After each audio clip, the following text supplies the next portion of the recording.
මැදිරිගිරිය සංගීත ප්‍රසංගයට ප්‍රේක්ෂකන්ගේ විරෝධය පළ කරමින් කෝටි ගානක උපකරණවලට වගේම දේපළවලටත් විශාල හානියක් සිදු කරලා ප්‍රසංගයේ පැවැත්වීමට සංවිධානය කරලා තිබුණේ ශාන් පුතා වස්තිය ඇතුළු ජනප්‍රිය කලාකරුවන් කිහිප දෙනෙකුගේ සහභාගීත්වයෙන්.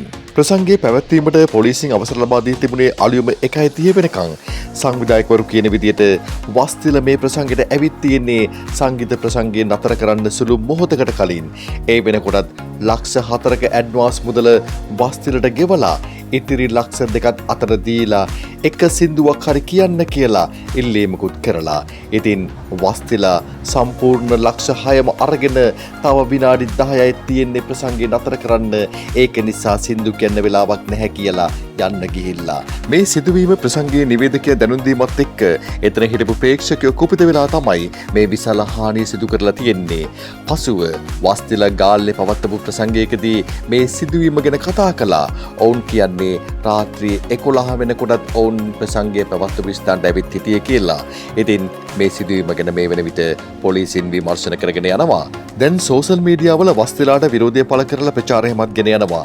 වස්තිලා ලක්ෂ 6ක් මංකොල්ල කාලා ලක්ෂ ගණන් දීලා මුංව ගෙන්නන්නේ ඇයි මුං ගායකයෝද මේ විදිහේ ජරා වැඩ කරන වස්තිලාගේ සියලුම දේවල් වර්ජනය කරන්න ඕන කියලා වෛරී සහගත ප්‍රචාර සෝෂල් මීඩියා හරහා ගෙන යනවා.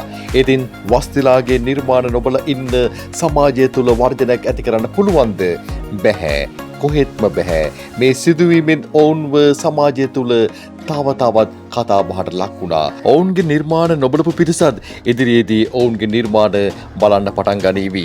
වස්තිලා ලක්ෂ 6ක් නෙවෙයි කෝටියක් අය කළත් ඒ වටිනාකම නිර්මාණය කරගෙන තියෙන්නේ ඔවුන්ගේම උත්සාහයෙන්. වස්ති කියන්නේ බ්‍රෑන්ඩ් එකක්. ඒ බ්‍රෑන්ඩ් එක නිර්මාණය කරගත්තේ ඔවුන්මයි. ඉතින් වටිනාකම මිල නියම කරන්නෙත් ඔවුන්මයි. ලංකාවේ මිනිස්සු හරි වෙනස්. කළුද සුදුද කියන එක අදාළම නැහැ.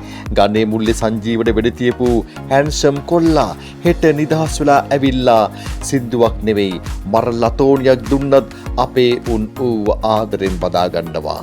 කුවේට් කුමාරියක් ජනප්‍රිය ගායිකාවක් වෙච්ච රටක් මේක. වස්තිල වගේම තමයි දැන් ලකයිසිකයිලා ජනප්‍රියයිලා ලෝචිලා ඇක්ටරේ එහෙමත් විශාල මුදලකට අලෙවි වෙන මිනිස්සු. එක දෙයක් කිව යුතුයි.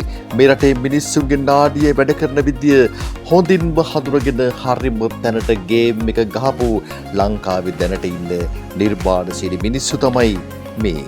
ඉතින් මේ වගේ තොරතුරු අරගෙන අපේ channel එකත් subscribe කරලා අපිත් එක්ක නැදින්න කියලා බොහොම ආදරෙන් මතක් කරනවා. ඒ වගේම like කරන්න, comment කරන්න, share කරන්නත් අමතක කරන්න එපා.